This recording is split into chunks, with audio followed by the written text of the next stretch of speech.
In this lesson, we're going to learn how to solve quadratics using square roots. As we answer our essential question, I want to remind you of the difference between a quadratic equation and a quadratic function. So a quadratic equation is one that it has an x squared. So like 2x squared plus 4 equals 0. So one variable with a quadratic term. Now quadratic function would be y equals 2x squared plus 4.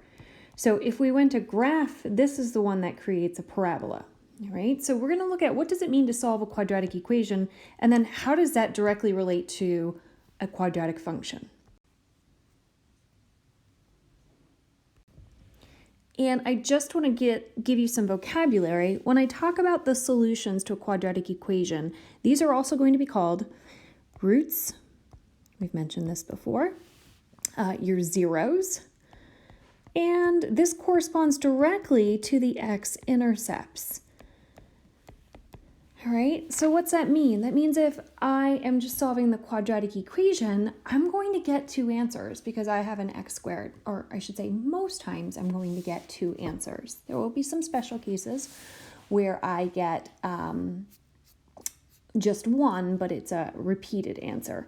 Okay, but this corresponds to the x-intercepts. So a parabola typically crosses that we can visually see twice through the x-axis.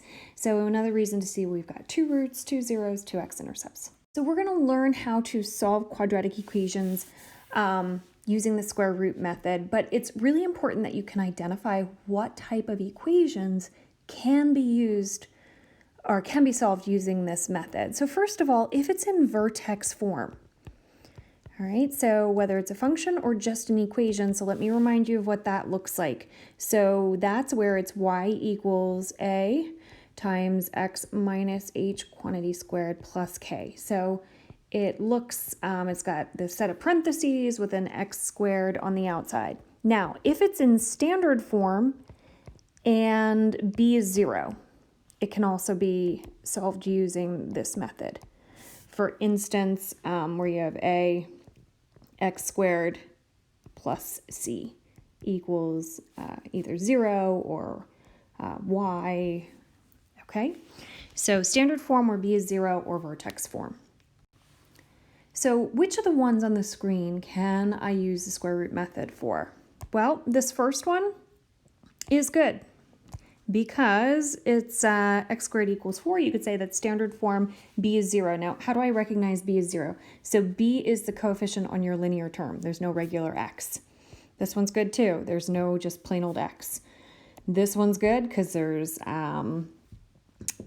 no b term. This one, there is a b term. There's a linear term, so b is not 0, so this is a no. This one could not be solved using square roots. So here are the steps for using our square root method. First of all, we got to decide, can we use the square root method? If we can, we're going to use the same steps we do as if it were linear, meaning we're going to try to isolate x, but really we're going to try to isolate x squared first. Once we have x squared isolated, we're going to take the square root of both sides, and when we do that, we're going to have to add this plus or minus sign in front. And why we do that would be if you had x squared equals 4. Well, if I take the square root of both sides, that gives me x equals, the principal root is 2. But really, if I plugged in 2 squared is 4, that works. But if I plug in -2, there's actually two answers because -2 times -2 is also 4. So I always put this plus or minus here to show you that this actually means that x equals 2 is an answer or x equals -2 is an answer. And finally, I say we got to reduce or rationalize your solutions. So this is where we're going to revisit things like if I gave you the square root of 12, that's equivalent to 2 times the square root of 3. You learned previously in this course where you do a factor tree if necessary, and you look for pairs. I have a pair of 2s, so 1 2 is on the outside and the 3 stays on the inside. We always express our answers in this reduced square root form. Okay, so let's solve this first one. X squared minus 36 equals 0. So I can use the square root method because there is no linear term, which means my b is 0. Okay, so To do this, I'm going to try to isolate my x squared by adding 36 to both sides, which gives me x squared on the left is equal to positive 36. So what do I do now? Well, I need to undo the x squared by doing the opposite, which is the square root. Now, the moment I take the square root, I always squeeze in a little plus or minus right in front of it because there are two answers. The square root of 36 is both 6 and negative 6. So you will see this written as x equals, one way is people just put plus or minus 6, or to really understand what this means is there are two answers here, x equals negative 6 or x equals positive 6. You might find it's a little easier to write this as two separate ones. Usually kids like the shorter way, but conceptually it helps you understand that there are two answers. And why is this? Well, this is a quadratic equation, but if it were a function where it was equal to y, like you had y equals x squared minus 36, this means that it's a parabola, it opens upward, and it crosses through 6 and negative 6 for your x-intercepts. We also can tell by looking at it that the c value is negative 36, so it would cross the y-axis at negative 36. All right, let's do another one. So again, there is no linear term. The b value is 0. So I'm going to begin by isolating x squared by subtracting 2 from each side, which gives me x squared equals 48. I need to unsquare it, meaning take the square root of both sides. The moment I do that, I'm going to put a plus or minus in front of my square root sign, and that gives me x equals plus or minus. Now, the root of 48, I believe I can break down. I'm going to do that very fast over here on the side. That's 12 times 4. 2 times 2, that's a pair. 6 and 2. 6 breaks into 3 and 2. And I'm looking for pairs. So I have a pair of 2s. I have another pair of 2s. And I have a leftover 3. So this is going to be 4 root 3. So hopefully you're seeing how all your old content is coming back. Math really builds on itself here in Algebra 2.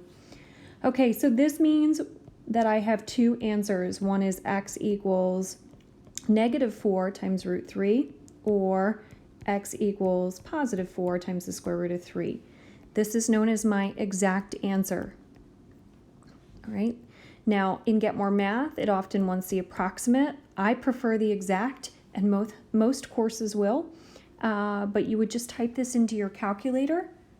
And when I do, I get x is approximately 6.93 to the nearest hundredth, or make that negative, sorry, or x is approximately positive 6.93.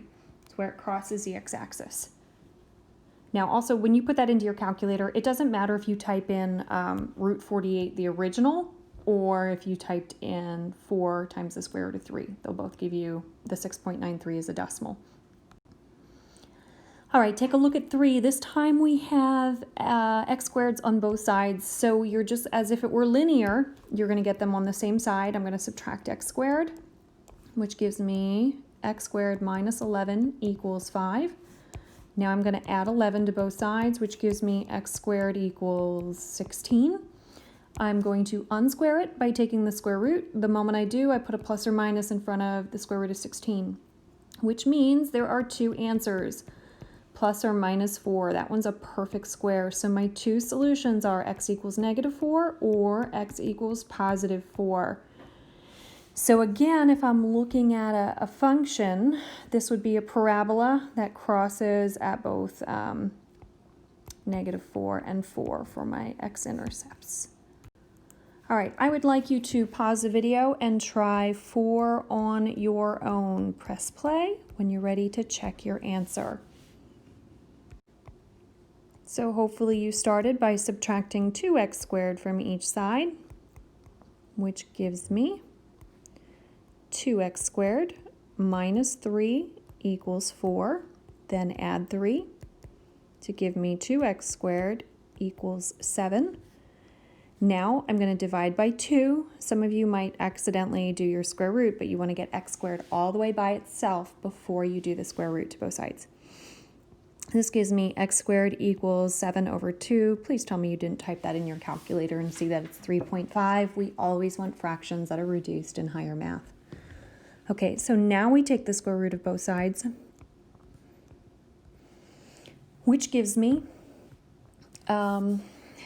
x equals, don't forget my plus or minus here, x equals plus or minus the square root of 7 over the square root of 2. Okay, so I just use my quotient rule and I split that 7 over 2 into the square root of 7 over the square root of 2. Now hopefully you remember that we cannot leave a square root in the denominator. So what do? We do that process of rationalizing the denominator where we multiply by root 2 over root 2, which gives me, again, plus or minus the square root of 14 over square root of 2 times the square root of 2 would be the square root of 4, which is just 2. So here are my exact answers. And again, you can write that like this: x equals negative the root of 14 over 2, or x equals the positive root of 14 over 2. You can also get your approximate answer, because this would be our exact. So if you type that into your calculator, I get that x is approximately negative 1.87. That's to the nearest hundredth, or positive 1.87. So the second one is my approximate answer. I'm going to show you one that will have a complex answer. So in this problem, you should begin by subtracting 4 from each side. So this is a pretty simple one. Gives you x squared equals negative 9. When you go to take the square root of both sides, you need to remember to put plus or minus in front of your square root sign. So it would be x equals, well, what is the square root of negative 9? Hopefully you recognize that that doesn't exist in the real number system, but we know that this is the same as 3i. Just a quick reminder, the square root of 9 is 3. So the square root of negative 9 is the same as the square root of negative 1 times 9. And we have defined the square root of negative 1 as I. So that's why it's 3i. Okay, so this is the exact answer. But if you get a question like this in Get More Math doesn't recognize these complex answers. So there is a no real solution.